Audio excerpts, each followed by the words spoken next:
All right, we're on. What's up, everybody? Hey. What Welcome, up? welcome to the Urban ENT Alumni Podcast, Episode 9. My name is Drew.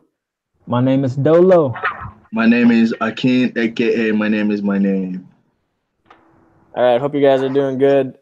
We're almost on our 10th episode, so that'll be a milestone for us, and then we're gonna potentially be switching platforms, but we won't bore you with that. We got topics today. So first off, what's going on in hip hop news? Because I might be behind. What's going on? Soldier Boy on the Breakfast Club, he accused Drake of stealing his stuff.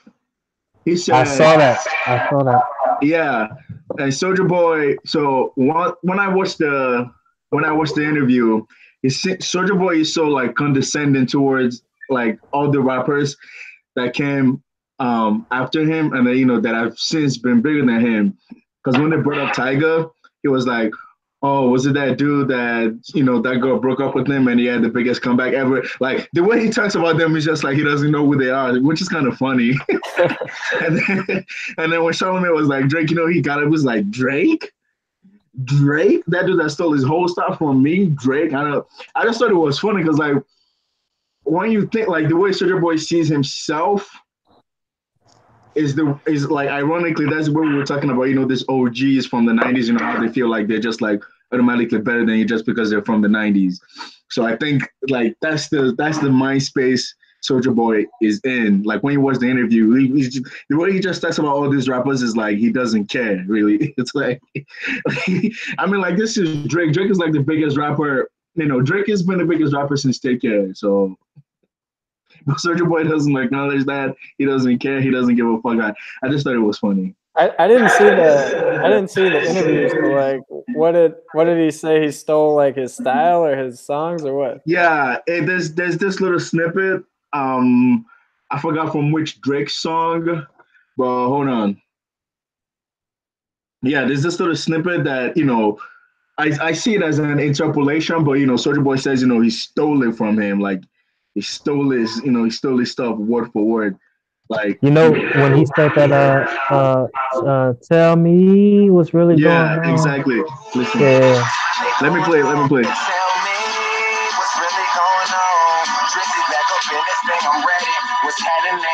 That's Drake. This is so good.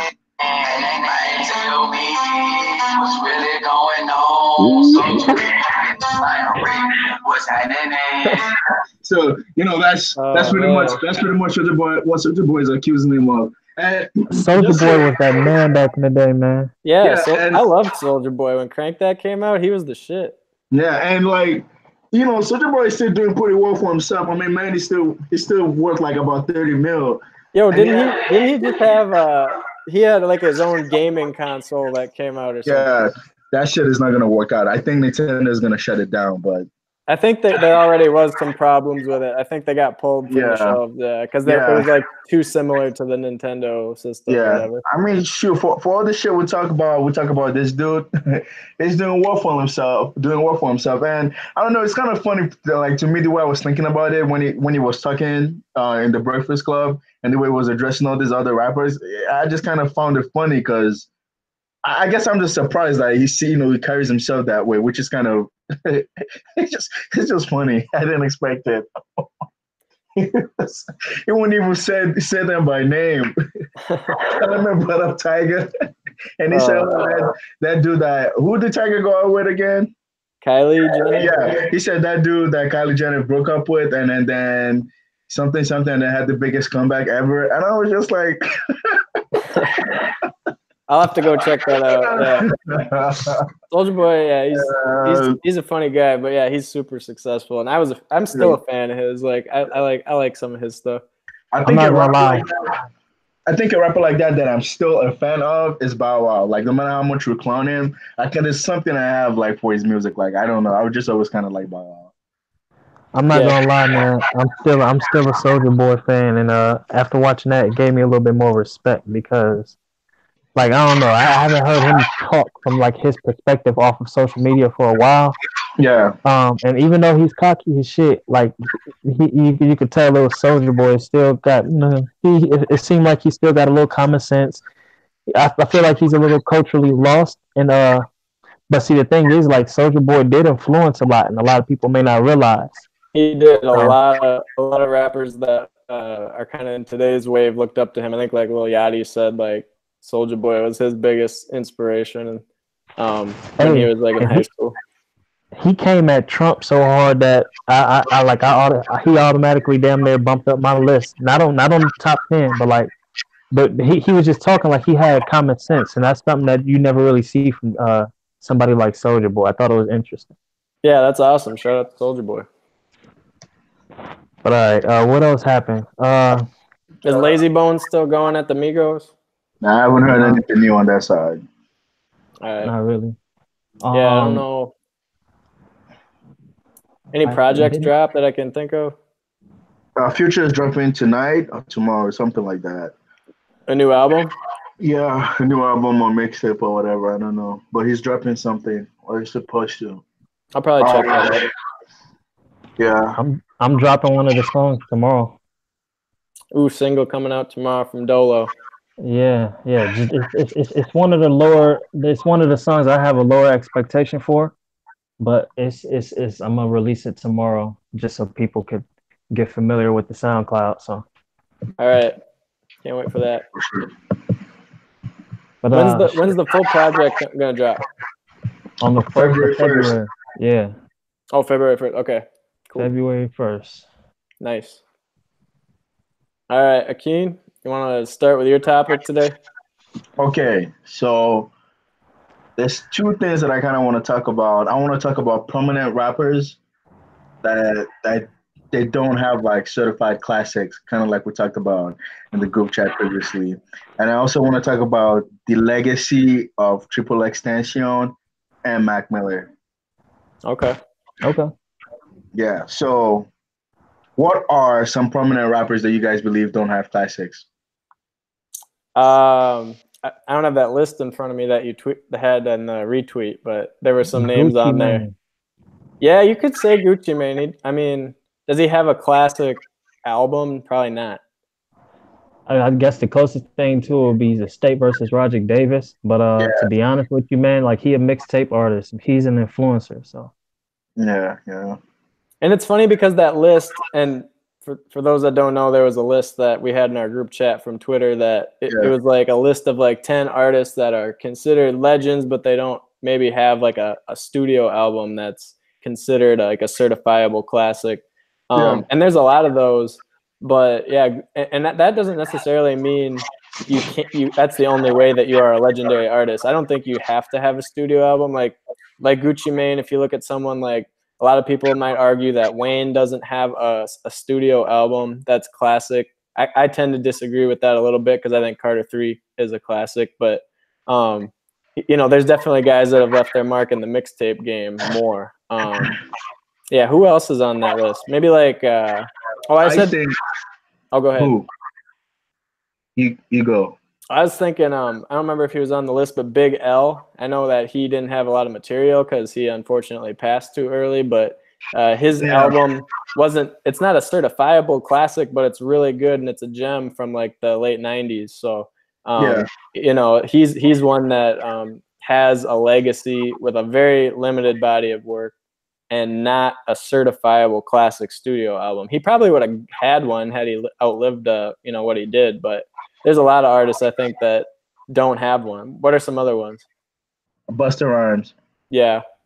I think the closest thing Busta Rhymes has to a classic is When Disaster Strikes, but it's not quite a classic. It's an album with a lot of good songs, but I wouldn't call it a classic. That's the one that has Put Your Hands Where My Eyes Can See. Yeah, that's the one that's Put Your Hands Where My Eyes. Yeah, and then there's also the one with Mariah Carey, Baby, give it to me. Oh yeah. Yeah, the album was pretty fucking good too, but I wouldn't call it a classic. And Method Man doesn't have a classic album. The closest he has to a classic album is Tycho, however you say that. But if you compare it to all the other Wu-Tang solo albums that dropped around the same time, then Method Man's doesn't even live up to expectations. And the reason I say this is because like when 36 Chambers came out, Method Man was the standout guy. Everyone really liked Method Man. He was the marketable guy. And he was the funny dude, that type of stuff. And he was seen to, I think a lot of people thought he was the best at the time. I think they kind of set it up so that he would be the face of the group, but then other guys dropped projects that were more certifiable classics, I would say. Like no one like most people would say like the best solo Wu albums are Liquid Swords, Only Be Forgiven Links, and Iron Man. And the thing with those three is like maybe they were expecting it for Ghostface, but no one was expecting Raekwon to come like that, with Only Be Forgiven Links. Like it was surprising because everyone thought like Method Man was gonna be the one, to be the breakout star, more or less. But yeah, that Teco just didn't quite live up to expectations, so I'll put Method Man on there somewhere. Yeah, I could agree with that, and I'm a big Method Man fan, but yeah, I could see that. Let's see who else was on. There's a whole lot of rappers that were on that list. You could say like, oh yeah, go ahead, Ant. Do you think that they would consider like somebody like DMX as having a classic or being like in somebody's top 10? Yeah, DMX has like 3 classics. His first two, and then there was X. Yeah, I think his first one for sure is a classic. It's Dark and Hell is Hot. Yeah, you can debate the second one. You can debate the second one and maybe even the third one, but the first one is hands down, no argument. Yeah, I don't know if he would make that list, but yeah, it's interesting when artists like don't necessarily have that one project that you think of, like Gucci Mane, like you said, like he has so much material that I can't think, when I think of him, not one body of work stands out. It's more about his style that almost is more his legacy. I don't know. What do you guys think? Yeah, for Gucci, like Anthony said, he's an influencer. Like, is more or less a trendsetter. So, what's interesting about that? Because I bring up Gucci a lot, but like the way you almost have to consume Gucci's music is kind of like how I consume music in general. Because like instead of like looking for projects, I leech more onto songs. You know what I'm saying? Like individual songs that I like. And I think that's a practice that I kind of got, practicing, listening to Gucci and listening to the way he releases music. His projects are not really meant to listen all the way through, so. Yeah. I tend to agree with that a lot with what Anthony just said, because I feel like Gucci Mane's core fan base, like they, aren't going to listen to Burprint 2 all the way through in one sitting. They're just going to put on, those certain songs that just go hard. It's just a different way of listening, and it's because of the artist that he is. He doesn't make like concept albums or anything like that. What about Luda? I disagree. The person put Ludacris on the list, and I disagree because I think at least there's like 2 Luda albums we can like talk about to be classics. I agree. I know 3 actually: Word of Mouth, Chicken and Beer, and The Red Light District. Yeah, I would say that classic, like amongst like one of those 3, there's got to be at least a classic. I say Word of Mouth is for sure, without debate, a classic album. The other ones I could debate a little bit, but they're still great. I love that. I love Release Therapy. Is that what it's called? Yes. Release Therapy is good too. Yeah. Theater of the Mind is good. I wouldn't consider no classic. And the only like real like bad album from Luda that I don't really like is of course Battle of the Sexes. Even though there's a song on there that I love, and then Battle of the Sexes, Ludaversal. Ludaversal was good, but by the time he dropped it, he had kind of fell out the scope, so no one was really paying attention. People got to remember though, when he was hot, he was hot, like in the early 2000s. Yeah. It's sad because I feel like people gonna appreciate Luda after he dead, and it's really sad because like he did something in this hip hop game. He had a good staple. And he kind of brought like the fun side to the Southern music too. Like some of his songs were more fun, you know, and not so serious. Oh, That dude was so funny, man. I got somebody else for the list. Somebody who doesn't have a classic, mainly because he doesn't have a solo album. But Andre 3000. Yes. Yep. hmm Yep. He's one of my favorite MCs, and because I'm such a big fan of their group. But yeah, he doesn't have any solo projects per se. He has some guest verses that are very classic. But yeah, people have been saying for years that there were rumors of an album of his, but we'll still be waiting for that, I guess. But yeah, he It's definitely like qualifies. detox. Yeah, we'll see. That's a good one. Yeah, shoot. Well, I had someone for the list too. What about Fat Joe? Nah. This Fat Joe doesn't have a classic. Nah. Is he I even don't. a legend? Yeah. I mean, a legend by association, because he's not. He's not really a legend like himself per se. Because I mean, His group is like Digging in the Crates. They're kind of a legendary squad. It's like, but that's because they had Big Pun and Big L and those guys too. see what I'm saying by association? Yeah. Maybe that. Yeah. That's why I said like I mean because he's been Fat Joe, with Big Pun like back then that that's kind of where he got his come up if I'm not mistaken. Mhm. And then after Big Pun there was the whole 50 Cent Jadakiss Ja Rule thing, and it was thrown in there somehow, and that's about it for Fat Joe. I saw an interview. The only reason he was thrown into that fight is because 50 Cent was mad that Jadakiss and Fat Joe got up on the New York track with Ja Rule. That's the only reason 50 Cent started dissing him. That's it. I mean, yeah, 50 Cent. There was this interview with Sway from like 2005, no, from 2006 when the massacre came out. Yeah. It's called All Eyes on 50 Cent. It was in the interview. So Ja Rule was making that song to diss 50 Cent, and then Jadakiss and Fat Joe they hopped on the song too. So 50 Cent saw them as enemies. That's what 50 Cent said. So if someone is attacking me on the track and you get on that track with them, you're inadvertently dissing me too.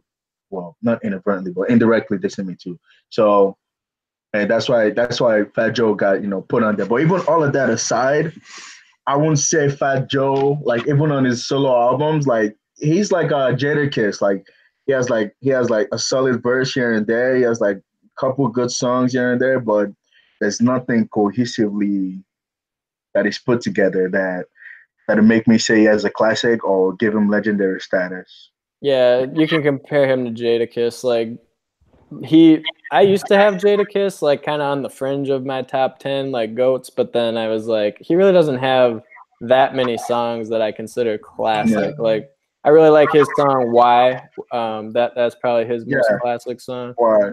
Yeah, Jada get on my nerves, man. I don't know. He's not one of my favorite rappers at all. I don't just sit down and listen to him too often. I would say, like, Exactly. yeah, And then I heard that Styles was writing all of his raps, but I don't know how true that is. I think maybe Styles is, but like I think it's more in a manner of like because they're friends, so they'll be in the studio right now, whatever, and then Styles would probably be like, oh, you should use this, you should use that. That's kind of what I heard. I won't say like Styles P like wrote a whole verse for him. Maybe it happened, but not yo, really. since we're talking about the locks, what about Styles? Like, what about Gangster and a Gentleman? Is that a classic album? Does that count? Nah. Gangsta No? and the Gentleman is close to a classic, but not quite. I won't call it a classic. It's a pretty good album, though. So you could say really all those guys in the locks don't have a classic album. Yeah, especially Chic Luch. I don't know why that dude is a rapper. He sucks. Damn. You want to know what's tragic about that though? It's like it seemed like the rappers, like the MCs of this like rap game, they're the ones that come out classicless. You know what I'm saying? Like it's the people who I don't know, kind of the ones that kind of they can stay solidly in the hip hop realm, but they also branch into a mainstream realm that kind of makes like the projects that they drop classics and whatnot, you know what I'm saying? And melody, all of that stuff. These Yeah, guys are just rappers, you know. yeah, exactly. That's what I was gonna say. Cause like they don't. it's one like a lot of these like guys, they think like hip hop is just one thing and it's just rapping. Most of them they'll just be like, okay, let's get a hook, you know, first verse hook, second verse hook, and that's that. It gets very boring because we know you have bars like your style speed, you Jadakiss, we know you have bars, but you got to be creative within that. That's one of the reasons why Jay-Z is like sing the way he is because he's a really good songwriter. Jay-Z is not the best like lyricist or anything. He doesn't have the best delivery. His raps aren't the best, but he's a good songwriter. And I feel like that's good for creating albums that like last a long time. That's why damn near all of Jay-Z's catalog is classic. There's only a few that are not. Yeah, so because like at the end of the day, you created albums, and album is like it's a full length project. Like you need to be able to switch it up, sound different, yet be the same. Like it can be kind of hard, but that's really what it comes down to. But Jadakiss and them, like they just think you drop this, you rap this, and then put the hook. Right? It lacks innovation. Right. Yeah. And then okay, so I it's a kind of y'all probably won't agree with me. I don't even know if I agree with myself, but I just know that in previous years I thought that Joel Santana was like super dope. And his album What the Game Has Been Missing, I think that's one of my favorite albums. And it's mainly because I got stuck into listening to it because it was like one of the only CDs I had at the time. And like I Yeah. fell in love with it. So Is that the one from like 2005? yeah, where his brother's like on the intro, like his little brother or whatever. Okay, I remember that album. Yeah, And it and has he's the clap song and mic check 1 2 1 2. in the whistle song or whatever. Yeah. Yeah, he was. I mean, I was a huge Dipset fan because when I was a little guy, I remember that they were huge as a group, and Cameron was everywhere. This was before I knew anything about hip hop, but I saw him a lot, and I thought their whole group was cool. They wore all the sports jerseys and everything. I thought those guys were so cool. And then Jewels, he was he was a little guy, but he had such like a bellowing low voice, like, and it was aggressive, and I liked it. Like I just liked how confident they rapped. I thought it just came across as real hard. So he was always one of my favorite. But yeah, that album, I haven't listened to a lot of his other individual catalog. As a group, I think he kills it on the Diplomatic Immunity albums 1 and 2, and the mixtape series they had from like 2001 and 2. He was a beast on those projects. But yeah, I don't know. Speaking of him, isn't he like he got locked up recently? I heard about that. He did get locked up. Is it the airport incident? Was that him? Yeah. I don't know. But I don't know what came out of that. I thought that Joel Santana was definitely my favorite diplomat, other than like Cat Williams. But no, I think Santana is like the best rapper in the group. Yeah, that's what I thought. I thought his ability to storytell and like he wasn't super lyrical, but like you were able to understand and like you were saying, Drew, like he has a weight to his voice. I thought it was decent. He might be in my top 20. Top 20? Yeah. Okay. Yeah, I always liked how confident he was. Like one of my favorite verses that he had, I think, later in his career when he did that song on Carter 3 with Lil Wayne, "You Ain't Got Nothing on Me." And then like his verse on that, he was just like, just coming at you so confident. I thought it was pretty cool. Yep. Yeah, for sure. And then somebody else, like I know we talked about it a little in the group chat, but I think Teflon Don is a classic. You know what I'm saying? I think we just got to give it a little bit more time to manifest. I mean, technically, if we're being honest, I think a lot of people will consider Teflon Don a classic, at least a Rick Ross classic. I won't necessarily say. So okay, we're talking Illmatic. Illmatic, that's a certified hip hop classic. That's a classic like anywhere. It doesn't matter. Classic. But Teflon Don, it's a classic amongst Rick Ross's body of work. I don't know if I would call it a classic in general, because like I feel like a lot of people don't even really listen to the album anymore. You You know, know what I and think it is though? but What I think it is that because that was the album where he dropped the BFM yeah, or I think I'm Big Meech, Larry yeah, Hoover. and that song was so explosive. You know what I'm Yeah, saying? yeah, Like yeah, see, to yeah, be, if I could be like brutally honest, like because I give Gucci Mane so much credit for like pioneering the trap sound, but that song with how heavy and hard it was and like how drug focused it was, the fact that it was talking about a real life black cartel sort of a situation, like that song was a street anthem and like that shit was it kind of changed the face of music because like he was talking about everything, doing coke, feeling like a boss, you know what I'm saying? He feel like he, big meats. It was a big track for that time. So yeah. It was. That's one of the reasons why I say like it can be seen as a classic because it did have that impact, and I guess it kind of sounded different from everything that was coming out at the time. I think the album came out, was it 2010? Yeah, 9 or 10. 9 or 10, one of the two. But yeah, I think my problem with it though, or my problem with Rick Ross in general is like if you look at a Rick Ross, okay, so every album he dropped up until Mastermind, if you literally look at the track list, you already know what every song is gonna sound like and everything is gonna say. Because there was this album, I forget what it's called, but it was by him. Maybe it was a mixtape or an EP, whatever. I was just looking at the track list, like, oh, this gusted before I even listened to it. And when I listened to it, surprise, surprise, like so. Yeah, I don't know. He's just like too complacent. Like everything. The only time I really think Rick Ross stands out is when he's like when he's on the feature track. Like he really brings his best when he's featured on the track. And then Mastermind that dropped in 2014, I thought that was a pretty good album. It had some jams.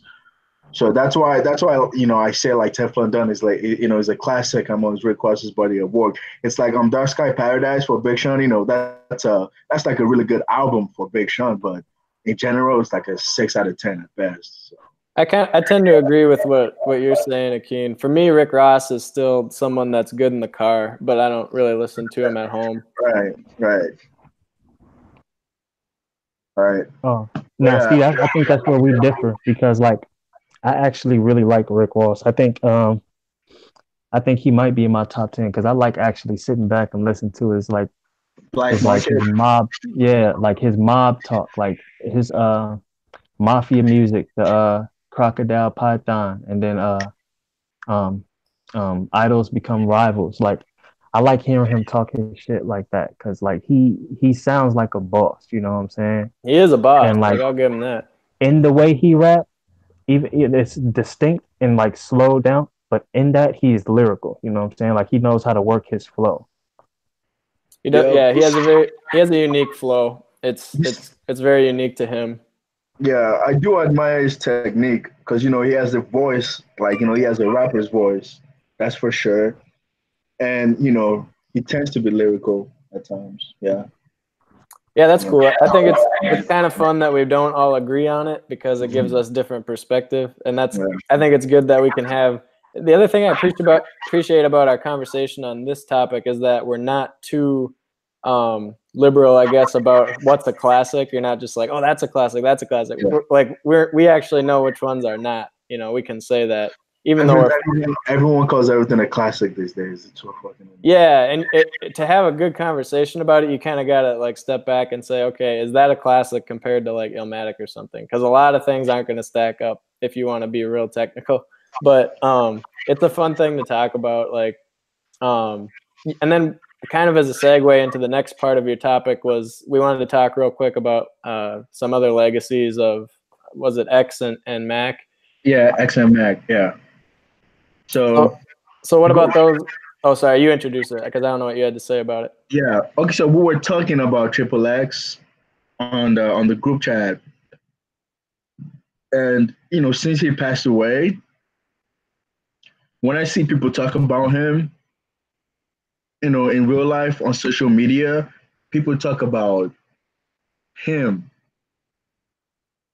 Because, when he passed away, a lot of people were like, oh, he did this and did that. I don't really feel bad that he's dead, And so a lot of his fans were defending him. They said he was trying to, better his life. He was doing this, donating, whatever they were saying about him. So I feel like that's most of what I've been hearing about him, not necessarily his music. So, because I think we were comparing it to Biggie, because like Biggie only has 2 albums and he's like, he's one of the most revered rappers of all time despite the 2 albums. But the thing with Biggie is before he died, Ready to Die was already, seen as like one of the best albums to come out before he died. That's why Life After Death. That's why Life After Death, really did well because Biggie was Biggie. So and then he died and the posthumous album came out. It's like it can't get bigger than that. But with Triple X, even when he was alive, his music was never talked about as much as he was talked about himself. And then in his death, people still tend to talk about him more. Like, they still talk about him outside of his music more than they talk about his actual music. Here's my initial thought on that, and this is kind of my personal opinion. And I know I'm the one that kind of brought up the Biggie comparison, but when I stepped back and thought about it, like I do think my final like thought, I guess, on his legacy, and I guess we'll see where it goes, but I think you're right. It's not completely about the music. I acknowledge that there's a lot of his music that I like, and that he's like he had a lot of talent, and it's a shame that he's gone because kid was really talented. But I think it was that mugshot photo that went viral, and then him going at Drake that really launched his career first. And that photo is still on. I was telling you guys, I was at the mall and I saw like 14-year-olds with that his mugshot on their t-shirt and their sweatshirt, and I'm like, that's the image we're always going to remember that kicked off his career. And then he became kind of a character, and his outbursts and his legal troubles and whatever, and his story became his character. And yeah, the music became secondary, which is something that I think nowadays happens more frequently because everyone's just very visual. They're on Instagram, they're on Facebook Live, they're on whatever. The music is usually secondary, but I'll let you jump in a second. All I'm saying is I respect his talent, and I do think that his image does overshadow his music, but we'll see what happens. Yeah, go ahead, Ant. What I was saying, all right, let me propose something to you guys, right? So like EDM is like, it's a genre of music where it's the heavy bass, like sort of like club dubstep, that other version of like trap music sort of a feel. One of the things, and this is something that Matt pointed out to me, one of the striking differences between like something like EDM and hip hop is the fact that the music speaks louder than the artist. You know what I'm saying? Like when you hear a new EDM artist, it's never their face that you remember. It's only the fact that their music is what's thumping and what's moving the club. And because me and Matt, we were fans of like X's music. And he brought it to me. He was like, we're a fan of X music, but X moves and promotes his music like an EDM artist rather than a hip hop artist. You know what I'm saying? He had very few music videos. All of his songs were most likely, they had like anime in the background, and he was just kind of like going in. Before he died, he actually only had one music video. Then he died. Then Sad released, and then Moonlight. He didn't even make it to the Kodak video shoot. Like so, like he moved, like he was a character behind his music, but at the same time, like he was a separate entity from it because like that's the way he promoted it, as opposed to somebody like 6ix9ine. Every song had a music video. Trippie Redd, plenty of music videos. Other people that you can kind of consider them in this class. So I don't know. Like I feel like his legacy is gonna last, but for a dramatically different reason than other people's. Because like I don't think that's ever what he wanted, was to be like in the limelight, so to speak, necessarily. Otherwise, he would have shot more music videos. So that's a good point. I never thought about it that way. Yeah, he really did. He incorporate you know, his promotion styles differently, using, you know, the anime videos and things like that, or no videos, and he would just post it to SoundCloud or whatever. What about Mac Miller though? What about him? Rest in peace, Mac Miller. Rest in peace to Mac. But I feel like if anyone should, anyone should have a big legacy, it should be Mac. Yeah. You know, like in between the two. Not that we're trying to compare the two or whatever, but I feel okay. So this is the thing that kind of that I noticed. Like a lot of these youngins, they tend to like Triple X because of his character, Anthony. Like that's kind of what I noticed because you know it was this when a lot of people found out what he did, and a lot of people were tuning his music off for that. A lot of like young kids, they like him because of that. They're like, oh, separate the artist from the art, that type of stuff. And then when he passed away, they just took it to new heights. Like, oh, he was trying to change his life, like I said earlier. So that's what like if okay, so hold on with Biggie. I know this is an extreme example with Biggie. I bet there are like 6, 7 Biggie songs that casuals don't they don't even know it's Biggie, or maybe they know it's Biggie, but that's all they know about him. Like if they hear this song, they know it's Biggie, but they don't know anything with the feud with Tupac. They probably don't even know he was fat, whatever. But they know his music first before anything. But with Triple X, let's say since he died, the most music thing I've heard from him is the Lil Wayne line from the Carter 5. If life has a triple X, if there's an afterlife, give me a triple extension or something like that. That was my favorite line on that album. That is the most musically relevant thing I've heard on Triple X since he passed away. Yeah, like would you guys say that his biggest song too, I think, is probably Sad?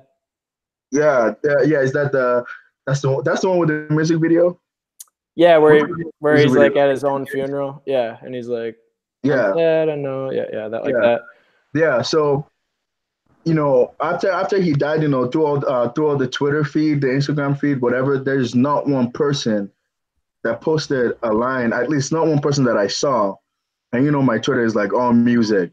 There's not one person that I saw that posted a line from his music, a link to his music, a music video to his music, nothing. All they were talking about is him and how he's trying to better his life and how he died. But on the other hand, if we're talking about Mac Miller, if we're talking about Biggie, people are still like talking about Swimming as one of the best albums to come out. So even if you didn't know Mac Miller before he died, you would definitely know like some of his music now because that's how much people like. Right. And like Mac was he lived long enough to, I mean, not long enough, he was 26 years old, but he lived kind of into his career where he was starting to evolve musically. X didn't get the chance to do that. So like Mac, I think, will be remembered as someone who really, his music was evolving and he was getting better with time. Actually, he started out as kind of a frat rapper. Like he kind of had a lot of like fraternity bros that listened to his music. Yeah, kind of just that crappy, corny kind of rap. But then he evolved into a real artist, and he actually had some good songs that got more respect. He garnered more respect as he went on. So I think Mac will be considered. He had more of an established fan base. Obviously, X had a big booming fan base because he was all about the youth and everything, and some of the topics he talked about. But like, I feel like X he'll go down almost a little bit as kind of a cult icon, kind of like some movies are cult classics and they have like their little following and whatever. Not that I'm not saying he didn't have a huge following, but like he didn't have as established a following as maybe like a Mac Miller or a, obviously a Biggie or someone like that. He'll be kind of a cult icon. That I just think that picture of his mugshot will be kind of a cult image forever in hip hop when you think about him. Yeah, and like okay, so you mentioned the point that Mac Miller already had he had a established fan base from when he was a frat rapper to Swimming, and people knew him. But the thing with Triple X is that the way he boomed, like after he died, is due to like a bunch of like a lot, not all of them, but a lot of like the people that will talk about him are like 16-year-olds that treated as a as a phenomenon, like as a thing, as an ephemeral. So it's only going to last for a little bit. And I said that in the sense of like maybe in a year or two, people will hardly speak on him anymore. It would just be like, oh, remember when this happened to Triple X? Or rest in peace. And then he won't be like the trend anymore because that's what they're treating him like. It's a trend. Does that make sense? That's why I feel like people aren't talking about. That's why I feel like a lot of people didn't even really talk about his music because they're treating him dying as a trend. Because like when Mac Miller died, his music streaming like numbers that went up. I can't say the same for Triple X. Because like a lot of people were just attracted to like the person he was before he died, not necessarily the music. Actually, no, because after Triple X died, he broke Katy Perry's records for single streams in a day. Oh, they're always breaking that record. But every time a new album come out, someone broke the record. That happens all the fucking time. But apparently, he was the first rapper to do that. So I do remember that, and then I did see that Mariah Carey broke the X record with "All I Want for Christmas" around Christmas time. Beat that, and then Drake broke it with Scorpio, and then Post Malone broke it with this one, and then Bad Barbie broke it with that one. Oh, Bad Barbie didn't break shit. She didn't But break. like, what I'm saying is like Max numbers, his numbers went up, and you can see like people were tweeting about like their favorite tracks by Mac, when they became a fan, that type of stuff. And a lot of this is due to the fact that he already had an established fan base, like Drew said. But you can tell like a lot of people were just like, it was Mac and his music. People were quoting lyrics that like, oh damn, he kind of said this in this song, that song. A lot of people were quoting that song "Best Day Ever." Yeah. Yeah. And it just wasn't the same for Triple X because they're treating him like, oh man, this is kind of what's trendy, like. Yeah, I feel like that reaction was what happened with the younger fans. I do agree to go on Anthony's point. I do think his numbers did in fact go way up when he died and everything. But I think the younger fan base, and it's probably because he had a younger fan base. He was only 20 years old. They probably reacted like, oh, that they were ignorant. They probably didn't know that much about him other than they saw him a lot on social media. They saw that picture of him. They saw, whatever, and he became kind of the hot thing. But like, I think that's just because of the ignorance maybe of some of his younger fans, and that's not their fault per se. But I don't want to say he's a fad and he's like not going to be remembered because I've seen murals of him already and shit. But like, he'll be around. But I'm just saying it might be more of a cult level. Not that that's a bad thing, but like then compared to like a Tupac or someone, Yeah. Now, I definitely agree with Drew. Now that I think about it, it might be sort of like a cult following, but like he has like a really strong, like he probably has like the biggest cult following there. You know what I'm saying? If we ever get on the topic of who has the best cult following, like he'll seriously be like one of the number ones because like, yeah, there are murals. There are people who like sincerely like fuck with his music. And like there's just, I mean, if you think I'm lying, ask Esther, you know what I'm saying? Like she didn't play about X music, you know what I'm saying? She loved X. So shout out to Esther. Like, we miss her. Easter. So like he has his version of Staple, or he has his fan base. And I think I agree with you. It's more of a cult following. But like it's there, you know. Right, and like what I'm saying, like what Ant says, like I agree. Like he's not going away, and he does have. He's probably got the biggest. I can't think of a rapper through history who has a bigger cult following without being considered like a GOAT top 10 kind of a guy. I think in just terms of like huge cult following, it's kind of a weird mix that he has that, but he's not gonna go down as a GOAT. But he will go down as the biggest cult rapper of all time, which is not necessarily a bad thing. I can't think of a bigger one, honestly. I think Tech Nine has a cult following. That's a good one, but I think X is even bigger than that. Yeah. Did you guys ever listen to Tech? Not well, a little bit, but not a lot. Maybe in like middle school. Not to diss, but like actually in middle school. Yeah. I All right, think all right. I think I have respect for Tech Nine, but I don't listen to him at all. You know what I'm saying? He's a guy who is a Akeem. That's a good example. He does have a cult following. Like he's got people in Kansas City that think he's the Yeah. absolute shit. But and Yeah. the people that go to his shows are obviously huge cult following fans, and that's his level and like whatever. Like I think he gets a lot of respect, and that's all he's trying to do. He's not trying to be a goat, so he's whatever. But I think X is even bigger than that. Like I think his cult following is even bigger than that. Yeah, see, but the thing is like my whole point is like right now it seems like it's bigger than that. But is it going to last though? That's like the thing I've been trying to say. Okay. It's like it seems like it like to me, a lot of what I'm seeing right now is like, oh, like prisoner of the moment type thing, recency bias, that type of stuff. Yeah. That's a lot of what I'm seeing right now. I'm not sure if it's going to last. I will say it'll last if they talk about his music like that. But that's why I said like I don't really see a lot of people talk about his music. They just talk about him.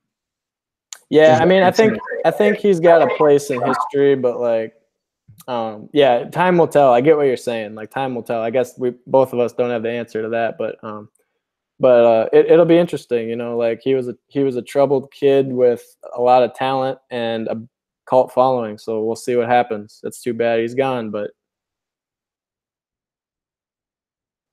anyways, we should probably go on to the other topic. I didn't realize, but yeah, a lot of good points on those guys. Anthony, you got a topic for today?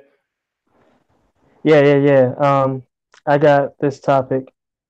So we probably talked about this like sometimes like in the meetings. I just kind of want to retouch on it. So basically, like as of now, and we know historically it's been New York, but as of like now, what is the city of hip hop? Like what's the city that's producing the most hip hop and like is Atlanta. kind of like the the ideal city of hip hop?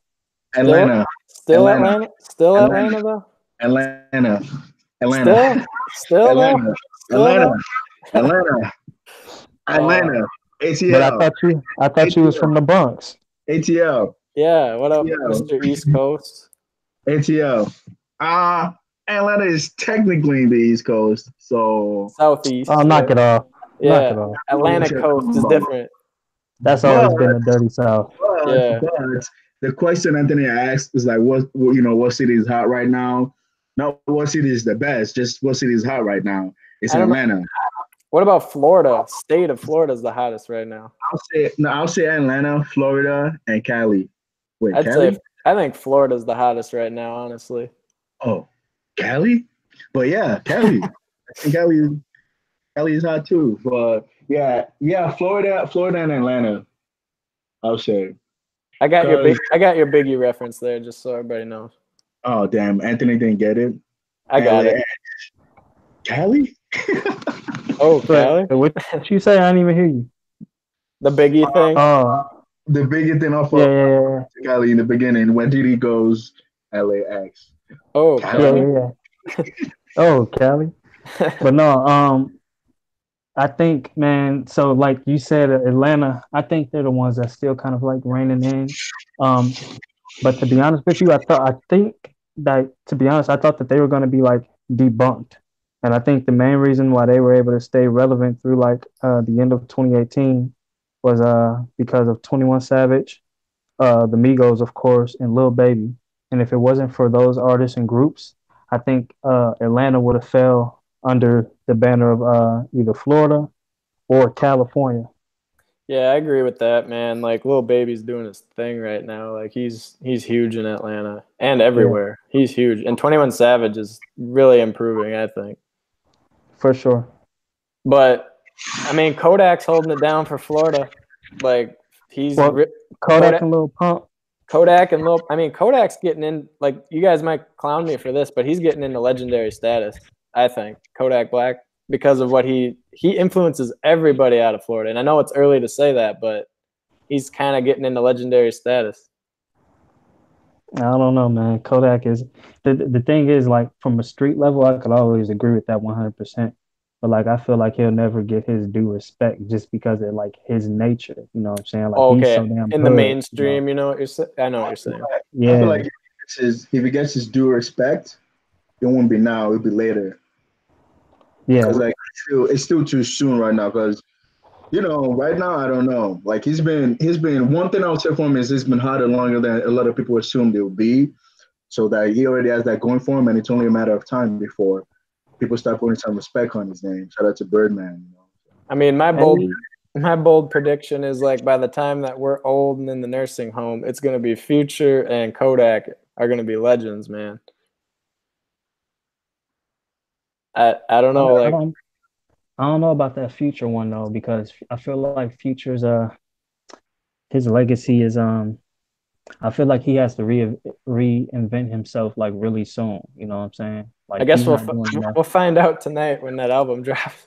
We will. And if he gets on there and all he's talking about is codeine, like I feel like he's gonna lose some like I feel like he'll lose some traction just because like he doesn't dare to even like switch switch the slightest topic. You know what I'm saying? Like everything is so codeine based with him. You know? And the thing is with that, like there's already too many codeine based legends like DJ Screw and like UGK and even 2 Chainz.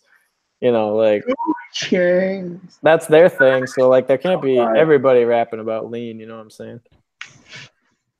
Right. And then like you hear and then we always make this comparison, but hear him like his evolution compared to like the Migos. Like you see how they're evoluting. You see how I'm sorry, evolving. You see how they're like climbing, and like Migos. how they can go about changing their music. Yeah. Well, a lot of their subject matter is still sincere to their main fan base. They know how to play a pop crowd, and they know how to, like they did the stir fry, they did motorsport where it was like super advertisement heavy. Like I feel like they know how to take it up a notch. I don't know where they're going to take it from here, but I feel like they took it up a notch where I feel like Future, the last time he did that was that project that came out where he when he came out with Drake. I feel like he hasn't really done nothing too. Yeah, something. He hasn't come up with something substantial since. Hendrix was good. Hendrix from last year. Well, a lot of people said it was good. I thought it was overrated, to be honest. I wouldn't call it good or any future project. I wouldn't call any of them good. But a lot of people talked about Drew. Which one's the one with hallucinations? Is that Hendrix? I don't remember. Whichever one. I think it's the one with like the white, like kind of like the Michael Jackson thing. Yeah, that was Hendrix. Yeah. Yeah. A lot of people said that was good, especially considering he dropped it like in the span of 1 week. Yeah, he did 2 albums in 1 week. Yep. Yeah. So people weren't saying it was oversaturated. It was this. It was that. They surprisingly liked it. So I think Future is still doing well in that regard. I haven't really seen anything to say to slow him down since 2014. It's been evolving. Right. Or well, evolving. Let me put that in quotation because his shit sounds the same to me. But I think that's how I feel about it because like I feel like his music isn't like dying. I just ain't impressed with it too much no more. Yeah, exactly. So his music has more or less been the same since. Is it 14? It was after Honest. Yeah, it was 14. 14, yeah. Okay, so everything Future has dropped since then has been like the crowds love it. Let me just put it that way. Like the listeners, they love it. Everything he's dropped ever, they love it. And the more he drops, the more they seem to love it. Even that one with is it Evo? Talking about evolving. is that what it's called? I think so. Yeah. I thought that shit was trash. I could only listen to it once, but his fans, they like it, and I think I think that's one thing that's changing. No, not one thing, but it's like something that Future and Drake, that's something they do well. They know how to please their fans. Scorpio, one of the worst albums from last year, but his fans, they love that shit. And at the end of the day, that's what matters to them. So that's why like whatever Future drops, he found something that works for him and that works for his listeners, and that's what he's sticking to. And there's nothing wrong with that in my book. You know, I mean, yeah, the music trash. I won't listen to it. Even if you paid me to, I wouldn't. But all his fans, they like that shit. So I don't see him slowing down. Here's a question. This is kind of back to the original topic, I guess. But like, do you guys think New York will ever regain the top spot over Atlanta? Well, the thing is, you got to understand, because like, and this is the reason why I brought up this topic, because for a while I thought New York was coming back, um, in not in the like traditional way, like because I feel like it was always said by artists that New York is back or New York is coming back, but they wanted to come back in the traditional way, and I think that was never going to happen. But the reason why I said New York was coming back was because of artists like Cardi B and 6ix9ine. Mm-hmm. Okay. Their mainstream appeal, like they're not traditionally New York rappers. You know what I'm saying? They're not MCs. They don't do it by like, you know what I'm saying? Like they're not a They're not from the product. '90s, basically. Basically what it comes down to. Um, but like they were from New York. 6ix9ine, you know his tactics of promotion, but like that shit made him big. And then Cardi B with with her backing and everything, her appeal, and then like her mainstream success. And then you got the other artists like A Boogie, um, you got Playboy Cardi. He wasn't even from New York, but he was based in New York. ASAP, Mm-hmm. um, you got Dave East, and these are some of the lower people. But like Mm-hmm. even Atlanta has that. Atlanta has like the stars and then the lower people. You Yeah. know, LA has the stars and then the lower people, but they all contribute to making that city the base. And I did think for a while that New York was kind of like taking it back. You know what I'm saying? So Yeah, I agree. I think that New York's comeback is in a non-traditional sense, and that's a good thing. I think just because my favorite kind of music, and I know it's Akeen's too, is '90s, New York rap, where it's very DJ and an MC over a beat and very lyrical. But I don't necessarily think that needs to come back. I don't think that's progress if we just go back to that. I think New York, whatever its new sound is going to be, I think the fact that it's just changing is good. I'm very open to that. And I think a lot of people aren't, which is unfortunate because a lot of those artists you mentioned, they are good. They are talented. I think, if you really break it down, like some of them even have bars if you get past what they look like or whatever. Um, they're not just traditional, got the Yankees hat on and they're just spitting on the subway or something like that. They're 6ix9ine. He's going crazy in the music videos with all these colors, and he's doing things that like New York rappers wouldn't do. Cardi B, she's repping the Bronx like no one has in a while.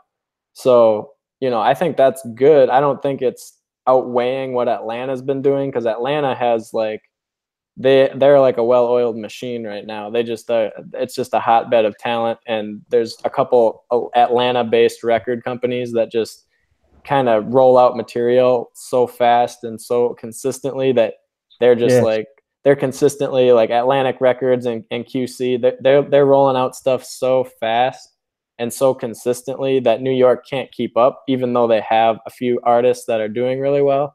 But I do think New York has the potential to come back when who knows what's going to happen in Atlanta in 10 years. We know how fast things shift, because think 10 years ago how different hip hop sounded. We know how fast things change. I don't know. That's kind of my take on it. And then I don't know. There's some other coasts we didn't talk about, but those two specifically, that's kind of my take on it. I think the um, reason it'll be hard for New York to wait, you got something? Go. no, Anthony, go ahead. no, go ahead. I was just gonna make a small point real fast, but go ahead. I think the reason it'll be hard for New York to come back is because everything sounds like it's from Atlanta.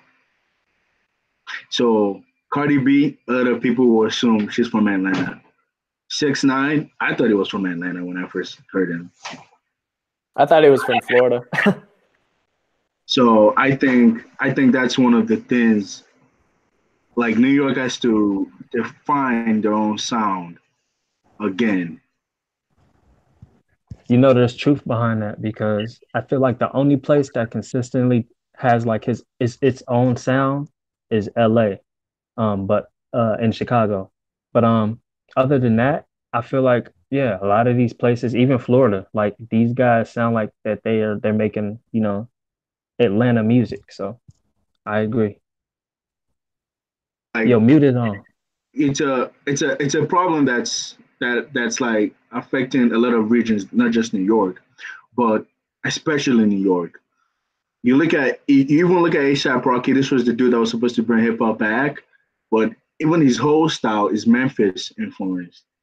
His whole style. I think that was the problem with ASAP was everyone expected him to be the resurgence of the 90s, and he had Southern influence. People weren't ready for that. They thought, oh, he's going to be the savior, the traditional New York artist. And he's like, nah, I got those Southern influences, but I'm from New York. And then even if you think about it, because like Cardi B is signed to QC, which is an Atlanta-based like hip hop label. So like there's sense behind it. That's right. I mean, they snatched her up because, I mean, they're probably the hottest label right now, honestly. They've been so consistent, and their talent roster is crazy right now. Like, just, I mean, they got some hot names on QC. Yeah. So, yeah, I think one of the problems with New York is just, you know, they need, a lot of them, they need to evolve too because they're still stuck in the 90s. That's the problem too because, like, it's a gift and a curse because it's like they're known as the birthplace, but it's like, how are you going to move forward from that? Right. They've been stuck there for a long time. So, and you all know how much I love New York rap. Anyone that comes from New York, Rock Marciano, Conway, Benny, all of those guys, I'm bumping their shit. Wait, hold on. You just mentioned what's his name? Conway? Conway the Machine?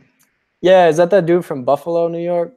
Yes. There's a couple guys from Buffalo New York. Yeah, a couple of those guys from Buffalo apparently are really good, but I haven't heard them yet. And I heard rumor that they signed to Shady Records with Eminem. Nah, they signed to Griselda.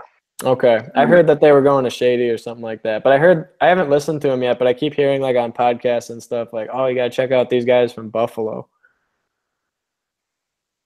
I didn't even know there were rappers out in Buffalo, but I guess they're repping Buffalo. Well, I think this is the first I'm hearing of this whole Shady thing, but yeah, like these guys. So maybe it was just like a cosign or something. Oh, yeah, like Conway, Rock Marciano, fucking Action Bronson. What happened to Anthony? I'll invite him. He probably fell off. Those guys are keeping like New York underground, I guess, alive, but they will never, make it to mainstream culture like your Cardi B and your 6ix9ine and your ASAP. True. That's the problem. Because like that sound, like that Atlanta sound, that's what's hot. And for a coast to be hot, they need to use that sound, at least in hip hop, or come up with a different sound. But like Anthony said, we don't know where Atlanta is gonna be 10 years from now. Shit, maybe a year, maybe 2 years from now, because things change so quick in hip hop. So yeah, they do. That's for sure. Yeah. So to answer your question, Anthony, yes, I do think New York will be back on this shit. It's a matter of when, but yes, I will always have hope for New York. All my favorite rappers are from New York, except for Tupac and Black Thought of the Roots. So yeah. Yo, remember like a couple weeks ago when we were at the Timberwolves game and you ran into your friend from high school, Akeem, and he's like, the first thing he said was, "Hey, do you still like Tupac?" Oh, hip hop heads, man. Oh, yeah. But and then one of the first topics, it wasn't even a release topic that we talked about, but one of the first things we was talking about during our practice run was the Memphis effect. Yeah. Y'all remember that? Yeah. Like, I feel like Memphis is like, we were talking about like underrated or like the city with the people with cult followings. I feel like Memphis is one of the major cities looked at and borrowed from in the hip hop game because you mentioned ASAP Rocky. He sound heavily influenced by Memphis.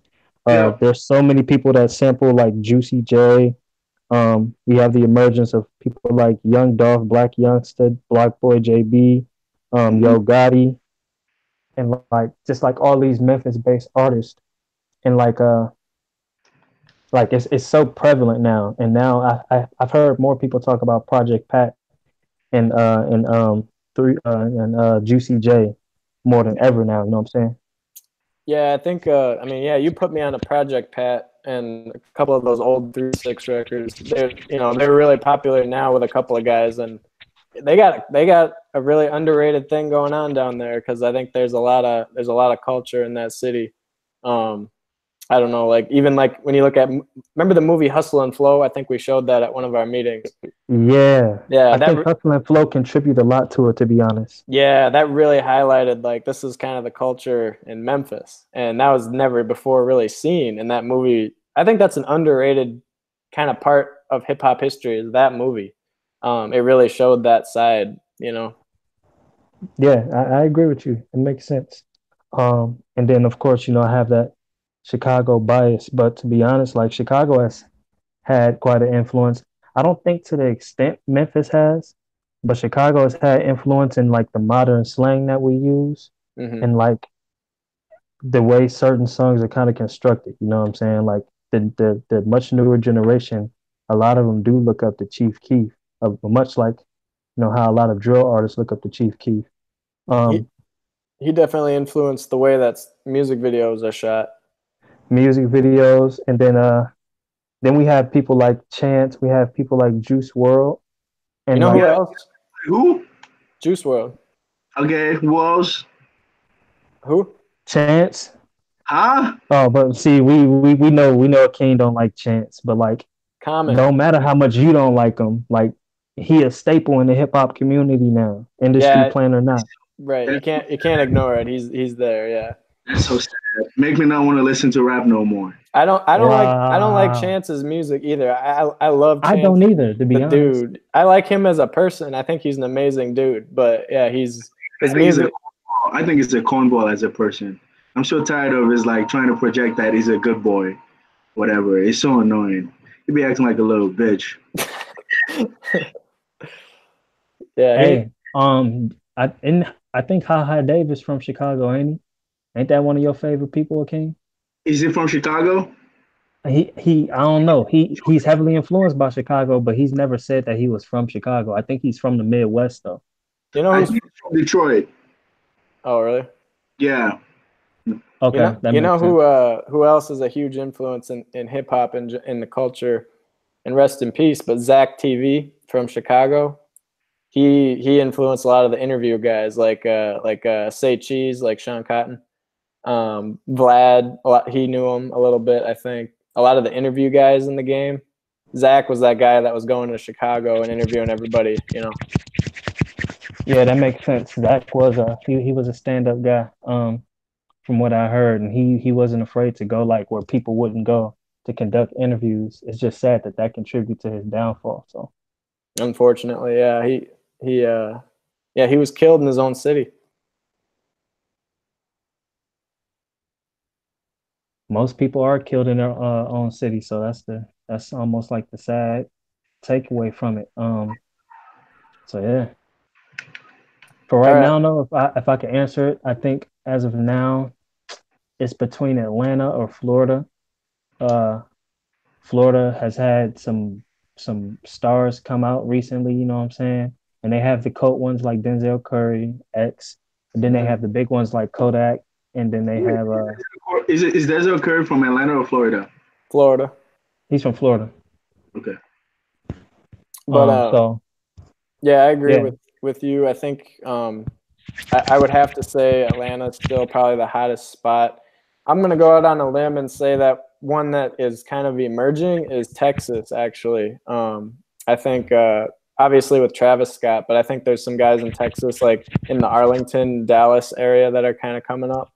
Guys like Splurge and Oh shit. yeah, I've been hearing about Splurge. Yeah, there's some guys that are coming up out of Texas, but I think it'll be a few years yet before they get, that established. But I've heard some rumblings about some guys from Texas. I see him a lot on some of those interview channels, like I was mentioning. Hey, where's Pee Wee from? Pee Wee Longway. He's from, I don't know. Atlanta. He's from Atlanta. Okay. Pee Wee low key goes hard, but I ain't gonna lie. The blue M&M. Pee Wee Longway goes hard. That's surprising to hear you say, man. But all right, I knew you were. I haven't heard much of it. I knew you were gonna say that, but look, he goes in. All right. Well, I know we're going a little bit long today, but I think it's because we missed our normal day. But that's all right. My last topic, we don't have to spend a ton of time on it, but basically, mine's more about one artist that I just had a couple questions about, and it's somebody that everybody probably in the whole world loves, but for some reason, I don't think he's in anybody's top 10, and that's Snoop Dogg. Like, I feel like he's an artist that why is he so well respected, but I feel like he's not in anybody's top 10. Damn, that's a hard ass question to answer. Yeah, like it's if you think about it, it was just tripping me out the other day. Like, everybody in the world loves this guy for 30 years, but why is he probably not in your top 10 GOAT list? Okay, so there's the thing for me with Snoop. All right, so let me say the positives about Snoop first. Snoop generally makes good music. Let me just start it there. His music is fucking good. Dougie Style. No Limit Tough Dog, even though people didn't like that album, I liked it. I love that album. I liked the Blue Carpet Treatment. I liked Bush. Rhythm and Gangsta. I like Rhythm and Gangsta. But my problem with Snoop, okay, fuck it. One of the things with Snoop is he has a timeless flow. Snoop can get on any track, and you won't be like, oh, who's this stuck in the '90s, nigga? Nope. Snoop has a timeless flow. But the thing with Snoop that I've kind of noticed is he kind of gets lazy with his writing sometimes.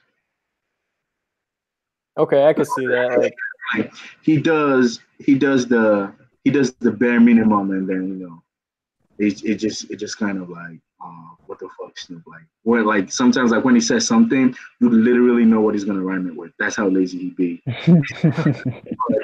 I think one of the problems, like the reason Snoop isn't on a lot of people's top 5, is because of the post death row incident. Because Dougie Style is one of the most revered hip hop debut. No, fuck it, one of the most revered debut, period. And after the whole death row debacle with Tupac passing away, and then the Godfather dropping, his hype just kind of went down after that. He was trying to. So I feel like the time it could have spent to hone his sound, to hone himself, because from Dougie Style up onto the Godfather, up onto the Godfather, Snoop was hot. He was on tracks with Snoop. They had the Dog Pound, Dog Food, whatever. Like Snoop. He was on Tupac's record. It was on, Snoop was killing it. But then his sophomore album and the album that followed his sophomore album, all those times he was trying to find a home. He was jumping from record label to record label.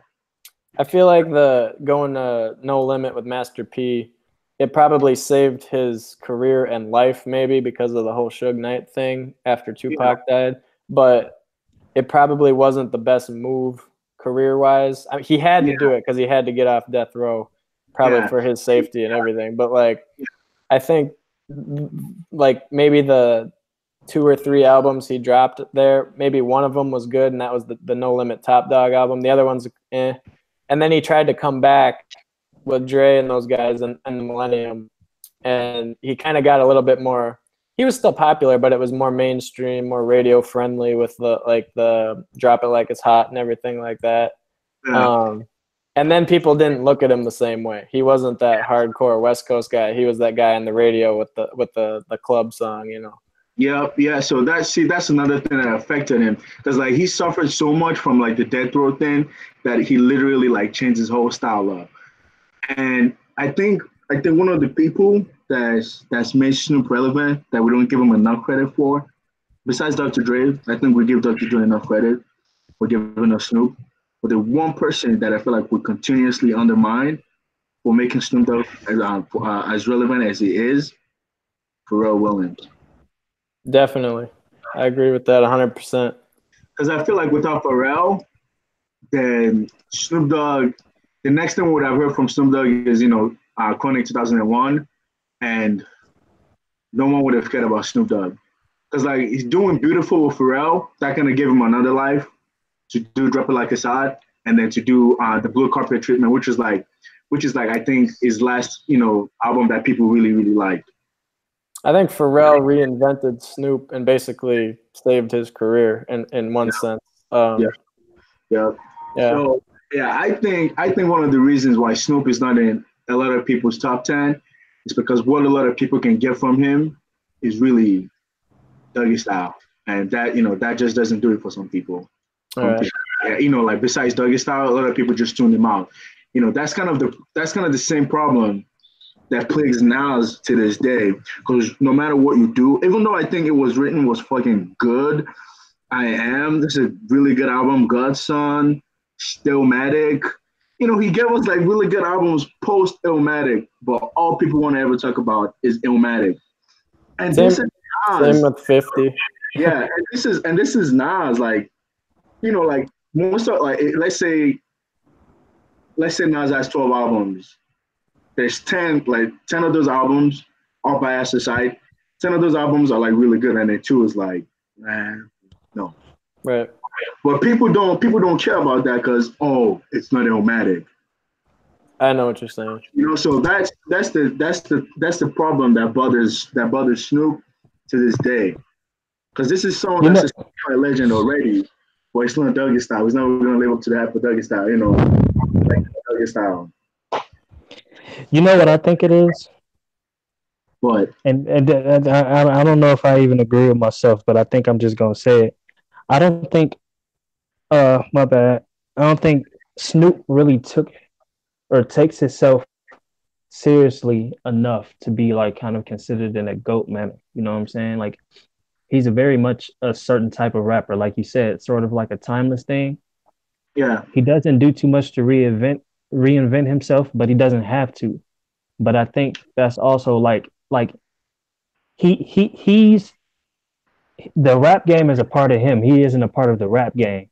So since he isn't a part of the rap game, I feel like his persona doesn't demand him being a GOAT to anybody for him to get as much respect as he does. You know what I'm saying? Because he makes his own like world of rap, you know what I'm saying? As opposed to contributing to like a rap career or rap, you know what I'm saying? Yeah, I like the way you said that. I think, what was that? You said the rap game is a part of him. He's not a part of the rap game. I think that's kind of a cool way to think about it, because he is at this point, he's so cemented in Hollywood and other things, and that it's always going to be a part of him. But he's bigger than rap. He's an icon around the world. Yeah, and I do think a lot of people have Snoop in their top 5, top 10 because like there's not a lot of lists that Snoop Dogg is not on. To be honest, was he on the Billboard thing? For best for what was that thing we were talking about? 10 thing that didn't have Tupac. That they had Kendrick as number 9. I think this came out like a few years ago. Yeah. I don't know if Snoop Dogg was on there. It might have been. I don't remember. I don't remember who was on that list, but I know people were outraged, like, oh, no Tupac, blah blah blah. So, but I do think Snoop is that is a legendary icon. But the thing with Snoop is a lot of people would mostly remember him for Dougie Style, and that's just okay. And a lot of people don't like that. He did Rasta Snoop. Gospel Snoop. A lot of people don't like that too. So yeah, okay. Well, I just kind of wanted to get you guys' take on that. And yeah, like he might be in a few. Yeah, like Anthony says, he might be in your top 5 or 10. He's probably like a fringe top 10 for me. but I'm a huge fan. I think everybody's a fan of Snoop Dogg. Yeah. But you know, there's not too many people that are like, oh, I can't stand Snoop. I haven't seen really anyone like that. But like, I guess I'll we'll leave it kind of on this point. I guess, what's your favorite Snoop project or song and why? Because there's so much. Man, my favorite Snoop song, I like $20 to My Name off of The Game is to Be Sold. the game. No. Is it The Game Is to Be Sold? No, it's not The Game. It's let me see. Fuck. How do I forget? Why do I forget this album name? I thought that one was on his Game Is to Be Sold, Not to Be Told, or whatever. That it? Yes, The Game Is. Yeah, you're right. Yeah. So one of my favorite Snoop songs is $20 to My Name off of that album. Yeah, and I also like Vato. You gotta like Vato. And then there's this song with Dr. Dre off of the Blue Carpet Treatment. Imagine, it's like the last track where there's just like this piano going off, and Dr. Dre and Snoop are just like, reminiscing type of stuff. I thought that was a really good track. Man, there's a lot of fucking Snoop track that I like. I like Lottie Dottie. Yeah. I like Serial Killer on Doggy Style is really good. That's I like Groupie. I like the Dogfather song itself, like the title track. Yeah. I like that one. I also like this song called 6 Minutes off of that album, and 2001 off of that album. I don't know. I like a little Snoop song. Damn. Yeah, I think. Go ahead. Go ahead. No, I forgot what I was saying. You go ahead. But I think my favorite Snoop song will probably be that it's a movie soundtrack song for The Wash, and the song is called The Wash. Yes, I know what you're talking about. Yes. And the reason why I like that one, I think the main reason I like that one is because I feel like that was the perfect Dr. Dre and Snoop Dogg friendship song, because they went back and forth. It sounded very traditionally them, and like they were going back and forth almost like they were doing in Nothing But a G Thing, but even more so. And it was just a cathartic song, man. They both spit like hell, and I thought it was good. I think that's my favorite Snoop song. Nice. Yeah, I think like project wise, obviously I think Doggy Style is my go-to Snoop album, but he has a lot of other good stuff, like some of the more obscure or deeper pulls, like you guys are kind of mentioning. If you're a true Snoop fan, you'll know those are awesome songs. Obviously he's done a lot of work like in movies and stuff too, and television, but I don't know. I find myself listening to a lot of old Snoop, especially his first couple albums. Yeah, I think he gets the respect that he deserves. I don't always feel like I see him in top 10 lists, so I just was curious. Yeah. There's also this song called Ballin' off of Paint the Coast to Be the Boss. Is that what the album is called? The one with Beautiful? Yeah. Yeah, man. Snoop a legend. Shout out to go ahead. I was gonna say, I think objectively, Snoop is probably top 10. If we like objectively speaking, but then when we add like preference and all that, then it's different. But if we're gonna talk of like objective list, it would be Snoop Dogg got to be on this somewhere. Because he's one of the most popular. He sold a lot of records, and he's a household name. So yeah. Yeah, for me, I feel like like Snoop Dogg, his damn, I forgot what I was gonna say. It was gonna be real smart. My Damn. bad. But no, I was just gonna give a shout out to Who Am I? That Snoop Doggy song, that first almost like his first single. Yep. Yeah. Because it's almost like a nostalgic song for me. You know what I'm saying? So I think that's got to be like my second favorite Snoop Dogg song.